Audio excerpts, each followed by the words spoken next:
క్రీస్తు యేసునందు మనలను అతిమికిలిగా ప్రేమించినటువంటి మన పరమ తండ్రికి మహిమయు ఘనతయు కలుగునుగాక. ఆమేన్. ప్రవర్తన గురించి పరిశుద్ధాత్మ దేవుడు పరిశుద్ధ గ్రంథంలో అనేక మార్లు మనల్ని హెచ్చరించడం జరిగింది. ఏ రీతిగా మంచి ప్రవర్తన కలిగి ఉంటే పరలోక రాజ్యాన్ని స్వతంత్రించుకుంటామో వాక్యానుసారంగా కొన్ని విషయాలు మనం ధ్యానం చేద్దాము.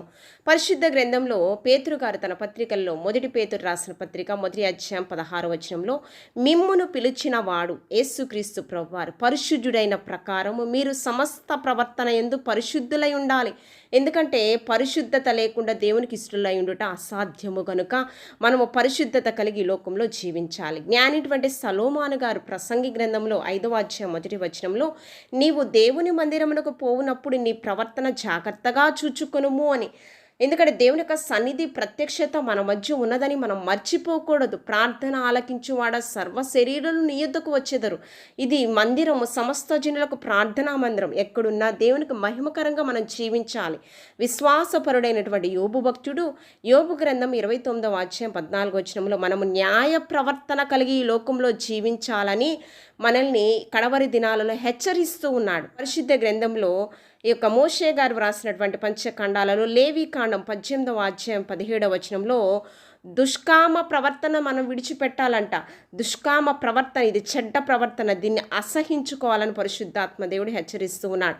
రూతు గ్రంథం 3వ అధ్యాయం 10వ వచనంలో, సత్ప్రవర్తన కలిగినటువంటి రూతును దేవాది దేవుడు ఏ విధంగా ఆశీర్వాద ప్రదంలోనికి నడిపించారో తనకు క్రొత్త జీవితాన్ని ఇచ్చి రూతు వంశావళి నుంచే లోకరక్షకుడైన యేసుక్రీస్తు ప్రభువారు ఉద్భవించాడు. న్యాయాధిపతుల గ్రంథం 2వ అధ్యాయం 19వ వచనంలో, మూర్ఖ ప్రవర్తన మనము విడిచిపెట్టాలి. ప్రతి ఒక్క క్రైస్తవుడు పరిశుద్ధత యందు, యథార్థత యందు, సమర్పణ యందు తగు జాగ్రత్తగా ఉండాలి. యోబు గ్రంథము 4వ అధ్యాయం 16వ వచనంలో, యథార్థవంతుడు ఊజు దేశంలో భక్తిపరుడు రెండంతల ఆశీర్వాదానికి యోగ్యుడిగా ఎంచబడ్డాడు. కాబట్టి మనం కూడా రెండంతల ఆశీర్వాదం పొందుకోవాలంటే యథార్థతను విడిచిపెట్టకూడదు.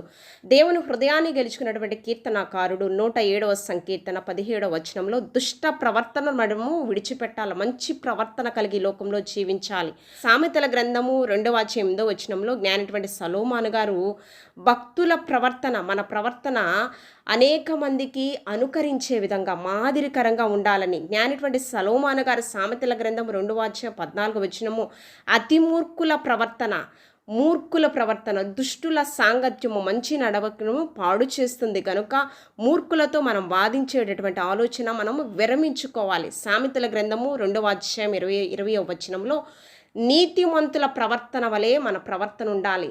ఎందుకంటే దుర్నీతితో ఉన్న మన జీవితాన్ని నీతి సాధకాలుగా మార్చాడు కాబట్టి యేసుక్రీస్తు ప్రభువారు.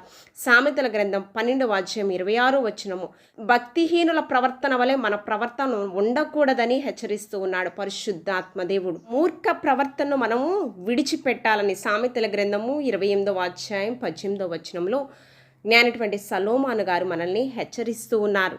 నీతి ప్రవర్తన కలిగి లోకంలో మనం జీవించాలి. సామెతల గ్రంథం 16వ అధ్యాయం 31వ వచనము, ప్రతి ఒక్క క్రైస్తవుడు దుష్ప్రవర్తన విడిచిపెట్టాలని ప్రవక్త అయినటువంటి ఇర్మియా ద్వారా హెచ్చరిస్తూ ఉన్నాడు. ఇర్మియా గ్రంథం 32వ అధ్యాయం 31వ వచనము, దేవునికి యోగ్యకరమైన ప్రవర్తన మనం సంపాదించుకోవాలని అపోస్తలుడైనటువంటి పౌలు గారు కొరింథీ సంఘంతో హెచ్చరిస్తూ ఉన్నాడు. మొదటి కొరింథీలకు రాసిన పత్రిక 7వ అధ్యాయం 35వ వచనము, తీతు గారు తన పత్రికలలో 2వ అధ్యాయం 3వ వచనంలో, భయభక్తులు గల ప్రవర్తన మనం సంపాదించుకోవాలంటే, ఎందుకంటే భయభక్తులు కలిగినటువంటి వారిని 1000 తరముల వరకు దేవాతి దేవుడు వర్ధిల్లింప చేస్తానని వాగ్దానం ఇచ్చాడు. కాబట్టి ప్రతి ఒక్క క్రైస్తవుడు భయభక్తులు కలిగి ఈ లోకంలో జీవించాలి. పేతురు గారు తన పత్రికలలో మొదటి పేతురు రాసిన పత్రిక మొదటి అధ్యాయం 16వ వచనం, సమస్త ప్రవర్తన యందు దేవునికి అధికారము మనం ఇవ్వాలి. ఎందుకంటే మనం సమస్త ప్రవర్తన దేవాతి దేవుడు చూస్తూ ఉన్నాడు. ఆయన ఆకాశం నుంచి ఆయన మనోనేత్రాలను తెరిచి. కాబట్టి దేవునికి ఇష్టంగా ఈ లోకంలో బ్రతకాలి. వ్యర్థమైన మాటలు మాట్లాడకుండా, మన యొక్క నాలుకను కపటమైన మాటలు మాట్లాడకుండా మన పెదవులను చాలా జాగ్రత్తగా కాపాడుకోవాలి. అందుకని పేతురు గారు తన పత్రికలలో మొదటి పేతురు రాసిన పత్రిక మొదటి అధ్యాయం 18వ వచనంలో, వ్యర్థ ప్రవర్తన మనము తీసివేయాలి. నమ్మకమైన వానికి మెండు దీవెనలు కలుగును గనుక పేతురు గారు తన పత్రికలలో మొదటి పేతురు రాసిన పత్రిక 2వ అధ్యాయం 15వ వచనంలో, మంచి ప్రవర్తన గలవారమై దేవుని ఎదుట నమ్మకత్వాన్ని మనం సంపాదించుకోవాలి. ఎందుకంటే మెండు దీవెనల కొరకు ప్రతి ఒక్క క్రైస్తవుడు పవిత్ర ప్రవర్తన కలిగి ఉండాలి. మొదటి పేతురు రాసిన పత్రిక 3వ అధ్యాయము 2వ వచనము, ప్రతి ఒక్క క్రైస్తవుడు పరిశుద్ధమైన ప్రవర్తన కలిగి ఉండాలని పేతురు గారు తన పత్రికలో 2 పేతురు 3వ అధ్యాయం 12వ వచనంలో హెచ్చరిస్తూ ఉన్నాడు. మనము కూడా ఆ పరిశుద్ధత కలిగి జీవిస్తే పరలోక రాజ్యాన్ని స్వతంత్రించుకుంటాం.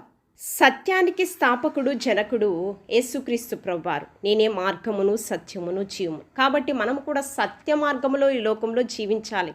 యోహాను గాను 3వ యోహాను పత్రిక 1వ అధ్యాయం 3వ వచనంలో నీ సత్య ప్రవర్తన యందు చాలా జాగ్రత్తగా ఉండాలని హెచ్చరిస్తూ ఉన్నాడు. అపవిత్ర ప్రవర్తనను మనము అసహించుకోవాలి. యూదా పత్రిక 1వ అధ్యాయం 23వ వచనము. మన ప్రాణాత్మ దేహములు త్రియేక దేవుని యొక్క ఆధీనంలో ఉండాలి. కాబట్టి సమస్తము దేవునికి మహిమకరంగా, తద్వారా మనకి మేలుకరంగా మనము జీవించాలి లోకంలో.